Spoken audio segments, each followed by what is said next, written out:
ये देखिए, ये ग्राफ दिखाता है कि कौन सा देश, जो टॉप 10 देश हैं देश में, उनकी जो एनर्जी की रिक्वायरमेंट है, यानी किसी भी तरीके से वो एनर्जी जो यूज़ करते हैं वो कौन से सोर्स से आती है। वो रिन्यूएबल सोर्स से आती है या फिर वो अभी भी तेल से आती है या बायोमास से आती है या फिर गैस से आती है। तो आप देखेंगे अभी भी दुनिया के टॉप 10 जो देश है और दुनिया की मेजॉरिटी ऑफ द एनर्जी जो है वो या तो आ रही है तेल से। ये लाल जो है ना, लाल में ये तेल है, और येलो जो है वो नेचुरल गैस है, और जो पिंक सा है यह है कोल। तो आप देखेंगे मेजॉरिटी ऑफ द एनर्जी, सारे मेजर देशों में मेजॉरिटी ऑफ द एनर्जी अभी भी या तो कोल से आ रही है या गैस से आ रही है या फिर तेल से आ रही है, ऑयल से आ रही है। एनर्जी में सब कुछ काउंट करते हैं, गाड़ियों को चलने के लिए जो चाहिए, फैक्ट्रीज को चलने के लिए जो चाहिए, पावर प्लांट्स को चलने के लिए जो चाहिए, वो सब कुछ यहाँ पे काउंट किया जाता है। तो बहुत इंटरेस्टिंग टू सी कि कितना स्कोप है अभी भी रिन्यूएबल एनर्जी का, ग्रीन एनर्जी के बढ़ने में, और कितनी ज़्यादा ग्रोथ अभी भी बाकी है। और उस ग्रोथ में इन्वेस्ट करके अगर आप अभी भी अपना पैसा बढ़ाना चाहते हैं तो हाई क्वालिटी इन्वेस्टमेंट्स के लिए आप हमें कॉन्टैक्ट कीजिए।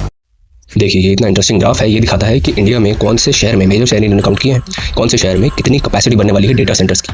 अगर देखेंगे 2020 से लेकर 2025 का डेटा है, एस्टिमेट है 2025 का, थोड़ा पुराना डेटा है ये, और 2030 के एस्टिमेट्स हैं यहाँ पर। तो आप देखेंगे मैक्सिमम कैपेसिटी जो हमारे देश की है वो मुंबई में ही मेंटेन है, और आगे भी एक्सपेक्टेड है कि मुंबई के आसपास ही रहने वाली है। उसके बाद चेन्नई आ जाता है, उसके बाद भी दिल्ली एनसीआर नहीं है, उसके बाद सेकंड है चेन्नई आता है, it is very interesting to सी।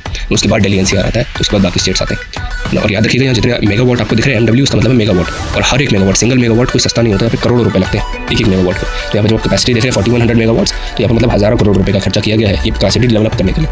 और मतलब वो पैसा अगर खर्च हुआ है तो किसी न किसी की जेब में तो जाएगा, और किसी न किसी ने बहुत पैसा बनाना है इस इंडस्ट्री में, डेटा सेंटर की ग्रोथ के लिए। तो अगर आप अपना भी पैसा इसी स्पीड से ग्रो करवाना चाहते हैं तो हाई क्वालिटी इन्वेस्टमेंट्स के लिए आप हमें कॉन्टैक्ट कीजिए। जी, ये देखिए, तो ये ग्राफिक दिखाता है कि दुनिया भर में 2035 तक कौन है जो सबसे ज़्यादा रिन्यूएबल एनर्जी की, नई इलेक्ट्रिसिटी की डिमांड करने वाला है, ओवरऑल इलेक्ट्रिसिटी जितनी भी हो। तो उसमें आप देखेंगे मैक्सिमम जो हिस्सा है वो हिस्सा आता है चाइना का। ये ब्लू में जो है ये चाइना है, ग्रीन में जो है ये इंडिया है, और रेड में जो है ये रेस्ट ऑफ एशिया है, बाकी एशिया के देश। उसके बाद बाकी देश आते हैं। आप देखेंगे इंडिया में और चाइना में ही मैक्सिमम बिजली की डिमांड आने वाली है अगले आने वाले 10 सालों में। यहाँ पर भी आप देखेंगे तो कितना फर्क आपको देखने को मिलता है कि क्लीन एनर्जी की यहाँ पर तो यहाँ दिखाता है कि कितनी डिमांड होगी, लेकिन यहाँ दिखाता है कितनी इन्वेस्टमेंट जा रही है। अब इंडिया में देखिए सेकंड लार्जेस्ट तो है, लेकिन सेकंड लार्जेस्ट जो इन्वेस्टमेंट है वो नहीं जा रही है अभी इंडिया में।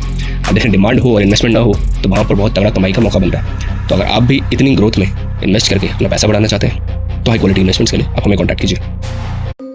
देखिए, ये ग्राफ दिखाता है कि अगर एक इंडिया में एक कंपनी को एक बायोटेक प्लांट लगाना हो, नॉर्मली एवरेज कैटेगरी का, और वहीं दुनिया में बाकी देशों में किसी देश में या किसी टेक्नोलॉजिकल एडवांस देश में इसको लगाना हो तो कितना फ़र्क आता है उसके लिए, है ना। तो यहाँ पर देखेंगे अगर आप एक पायलट प्लांट सेटअप करना है, यानी कि छोटी प्रोडक्शन का, तो इंडिया में करीब 2.5 मिलियन में वो सेटअप हो जाता है, वेरएज़ बाकी किसी एडवांस देश में उसके लिए 20 मिलियन लग जाएंगे, फिर 10 गुना ज़्यादा पैसा। और वहीं आप देखेंगे अगर कमर्शियल प्लांट सेटअप करना है तो 18 मिलियन में इंडिया में हो जाता है, जो कि 70 मिलियन लग जाएंगे उसमें। इससे पता चलता है कि इंडिया के पास एक एज है in terms of technology, in terms of cost, कि हमारे यहाँ अगर किसी को बायोटेक प्लांट लगाना है, यानी कि बायोटेक्नोलॉजी वाला, हेल्थ केयर की फील्ड में जो टेक्नोलॉजी होती है उसको बायोटेक्नोलॉजी कहते हैं, तो उसको अगर लगाना है तो उसमें इंडिया के पास एक अच्छी खासी एज है। और जहाँ पर एज होती है वहाँ पर इन्वेस्टमेंट भी बढ़ती है, वहाँ पर ग्रोथ भी बढ़ती है। और उस ग्रोथ में अगर इन्वेस्ट करके आप अपना पैसा बढ़ाना चाहते हैं तो हाई क्वालिटी इन्वेस्टमेंट्स के लिए आप हमें कॉन्टैक्ट कीजिए।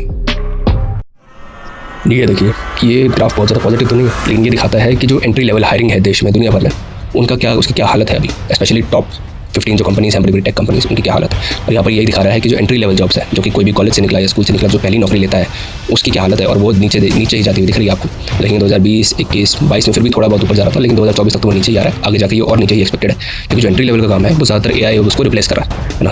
तो ये एक बहुत ही खतरनाक चीज़ है। ऑल्दो ये रिजॉल्व तो हो जाएगा किसी न किसी तरीके से, लेकिन शॉर्ट टर्म के लिए काफ़ी नुकसान दे सकता है। तो अगर आप भी अपना फ्यूचर सिक्योर करना चाह रहे हैं, अपने बच्चों का फ्यूचर सिक्योर करना चाह रहे हैं, तो हाई क्वालिटी इन्वेस्टमेंट्स के लिए आप हमें कॉन्टैक्ट कीजिए।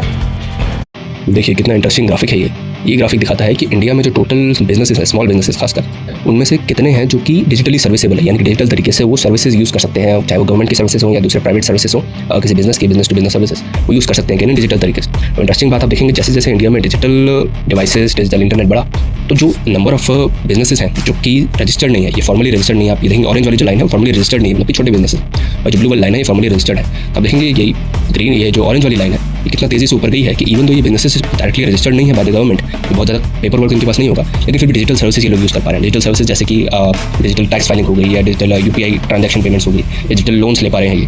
दैट इज़ वेरी इंटरेस्टिंग कि फॉर्मल सिस्टम में आए बगैर ये बिजनेसेस काफ़ी हद तक रन कर पा रहे हैं फॉर्मल रेल्स पे। That is very interesting to see, जो कि बहुत सारे देशों से काफ़ी अलग है। पहले देशों में ये एक्सपेक्ट किया जाता है कि पहले वो फॉर्मल होंगे, उसके बाद ही ये यहाँ तक पहुँच पाएंगे। तो काफ़ी इंटरेस्टिंग टू सी, और जितनी ये ग्रोथ हुई है उसी हिसाब से इंडिया की भी ग्रोथ होगी और पैसा बढ़ेगा। और उतना पैसा अगर आप भी बढ़ाना चाहते हैं तो हाई क्वालिटी इन्वेस्टमेंट्स के लिए आप हमें कॉन्टैक्ट कीजिए। तो आपने कई बार सुना होगा कि इंडिया में बोला जाता है कि ज़्यादातर पैसा जो स्टार्टअप्स में लग रहा है वो सिर्फ या तो डिलीवरी के स्टार्टअप्स में लग रहा है या फिर दूसरे किसी खाने के स्टार्टअप में लग रहा है। लेकिन ये जो डेटा है ये उसको काफ़ी हद तक गलत साबित करता है। ये डेटा प्रोवाइड करता है कि कितना पैसा out of total venture capital जो इंडस्ट्री है, जो स्टार्टअप्स में इन्वेस्ट करती है, उनका टोटल पैसा जो है उसमें से कितना पैसा डीप टेक स्टार्टअप में जा रहा है। डीप टेक वो स्टार्टअप्स रहते हैं जो कि हायर टेक्नोलॉजी में इन्वेस्ट करते हैं, जैसे कि एआई हो गया, जैसे ब्लॉकचेन हो गया, जैसे कि स्पेस टेक्नोलॉजी हो गई, जैसे कि हेल्थ केयर टेक्नोलॉजी हो गई। तो उनमें कितना पैसा जा रहा है तो आप देखेंगे धीरे धीरे करके, पहले तो 2-4% ही जाता था, अभी रिसेंटली आप देखेंगे 8-10%, इवन 15% तक का फोरकास्ट है। अब 2025 का थोड़ा पुराना डेटा है, तो एक्सपेक्टेड है कि अराउंड 12-15-25% के आसपास, 20% के आसपास ये जा रहा है हमारा डीप टेक में, और धीरे धीरे करके ये बढ़ता ही जा रहा है, ऊपर की तरफ ही जा रहा है, एज यू कैन सी। तो आने वाली उम्मीद है कि इंडिया में भी आने वाले सालों में बहुत ही अच्छी टेक्नोलॉजीज आपको देखने को मिलेंगी, क्योंकि पैसा उसमें जा रहा है, और जहाँ पैसा जाता है वहाँ पे आपको डेवलपमेंट देखने को मिलती है। तो अगर आप भी उसी डेवलपमेंट में इन्वेस्ट करके अपना पैसा बढ़ाना चाहते हैं तो हाई क्वालिटी इन्वेस्टमेंट्स के लिए आप हमें कॉन्टैक्ट कीजिए। ये देखिए, तो ये ग्राफिक रिप्रेजेंट करता है कि कौन सा देश जो है वो कितनी जीडीपी ऐड करने वाला है अगले आने वाले 5 साल में। ये करंट जीडीपी नहीं है, ये फ्यूचर का फोरकास्ट है 2026 से लेकर 2030 तक कितनी वो जीडीपी ऐड करने वाले हैं। लेफ्ट में यहाँ दिखा रहा है कि परसेंटेजेस में, और यहाँ दिखा रहा है कि अमाउंट में, एक्चुअल फिजिबल अमाउंट में कितना। यहाँ पे इंटरेस्टिंग बात आपको देखने को मिलेगी कि इंडिया एक लौता यहाँ पर देश है जो कि परसेंटेज में भी टॉप लिस्ट में है और अमाउंट में भी टॉप लिस्ट में। अदरवाइज आप यहाँ देखेंगे जो परसेंटेज के ज़्यादातर देश है वो छोटे देश है, इनका साइज छोटा है, तो इसलिए ज़्यादा देश ग्रो कर पाते हैं। मेरा जो बड़े देश है उनकी ग्रोथ स्लो रहती है, जैसे चाइना हो गया, यूएस हो गया, स्लो में भी बहुत बड़ा अमाउंट कर लेते हैं। इंडिया एक लौता देश है जो ग्रोथ भी फास्ट कर रहा है और साथ ही साथ अमाउंट भी उसका अच्छा खासा बनेगा। So that is something very interesting कि अगर कोई सोचता है कि इंडिया में इन्वेस्ट करें कि ना करें, तो आई थिंक ये उसको काफ़ी अच्छे से प्रूफ दे देता है कि आने वाले सालों में कितना पैसा इंडिया में बनने वाला है और कितना पैसा वो भी बना सकता है। तो अगर आप इतना पैसा बनाना चाहते हैं तो हाई क्वालिटी इन्वेस्टमेंट्स के लिए आप हमें कॉन्टैक्ट कीजिए। ये देखिए, ये ग्राफिक दिखाता है कि दुनिया की जो कॉन्स्टिट्यूशन है, अलग अलग देश में जो उन्होंने कॉन्स्टिट्यूशन बनाई है, उनमें कितने शब्द हैं, कितनी लेंथ है उनके शब्दों की। आप देखेंगे कलर के हिसाब से आप आइडिया लगा सकते हैं, जिनकी कम है वो सर येलोइश कलर में है, उनकी ज़्यादा है वो डार्किश कलर में। आप देखेंगे इंडिया यहाँ पर स्टैंड आउट करता है, क्योंकि इंडिया के जो लार्जेस्ट कॉन्स्टिट्यूशन है हमारे पास पूरी दुनिया में, सबसे ज़्यादा constitution in terms of words, करीब 1.5 लाख वर्ड है हमारी कॉन्स्टिट्यूशन। अगर आप कंपेयर करते हैं तो चाइना को देखेंगे कि 10,000 वर्ड्स है, अगर आप यूएस को देखेंगे करीब 7,000 वर्ड्स है। तो आप सोचेंगे कितनी ज़्यादा डाइवर्सिटी है हमारे देश में, और कितना डिटेल में सोचा था हमारे फाउंडिंग फादर्स ने, हमारे फ्रीडम फाइटर्स ने, जिन्होंने देश की नई नींव रखी थी, कि इतनी डिटेल्ड, इतनी हाईली डाइवर्स देश को समेटने के लिए कितनी बड़ी कॉन्स्टिट्यूशन की रिक्वायरमेंट है, हर चीज़ का ध्यान रखते हुए इतनी बड़ी कॉन्स्टिट्यूशन बनाई। समथिंग वेरी इंटरेस्टिंग टू सी। बाकी हाई क्वालिटी इन्वेस्टमेंट्स के लिए आप हमें कॉन्टैक्ट कीजिए।